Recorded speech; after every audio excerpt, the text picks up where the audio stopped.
Xuanzang, a well-known Chinese monk, was on his way to India to collect sacred texts. Along the way, he stumbled upon a secluded hut surrounded by a mysterious purple mist. Curious, he went inside and found an old monk deep in meditation, so deep that his body was covered in wild grass. Xuanzang rang a small bell to wake him up, and the old monk, looking quite bewildered, told him he had been meditating for over 1,000 years, waiting for Buddha to help him achieve enlightenment. Xuanzang broke the news to him that Buddha had already entered nirvana a long time ago.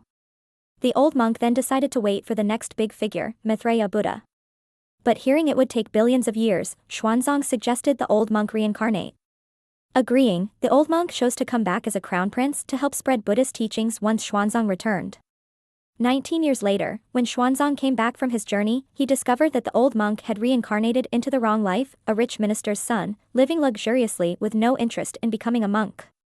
The old monk refused to give up his current life unless he could bring his treasures, wine, and women with him to the monastery.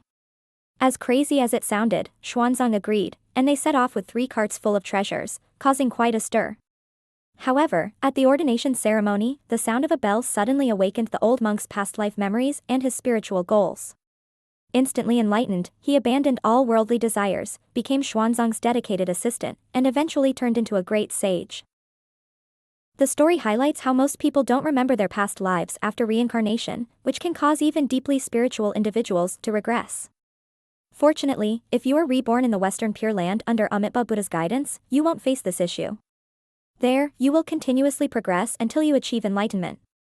The Pure Land's feature of no regression is one of Amitabha Buddha's 48 vows, ensuring that once beings arrive there, they never regress to lower states of existence. This is unlike the heavenly realms, where lives filled with material temptations and enchanting music eventually exhaust their merit and fall back to earth or lower realms. Life there is like a series of interrupted Netflix shows. Just when you get to the good part, the connection drops, and you lose all progress, needing to start over in the next life. In the Pure Land, however, spiritual practice only moves upward, providing a stable platform for continuous progress until ultimate enlightenment. In summary, Pure Land practice is not just about where you go after death, it's about continuing and deepening your spiritual practice in an environment where you can't regress, moving towards ultimate enlightenment.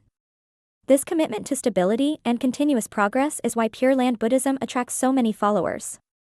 It's like playing a game where you can only level up, never down, all the way to beating the final boss, becoming a Buddha. So, if you like the idea of a life where you only move forward and never back, the Pure Land might be just what you need. There, you can advance without distractions, reaching the peak of your spiritual journey. Simply put, it's a guaranteed fast track to spiritual progress.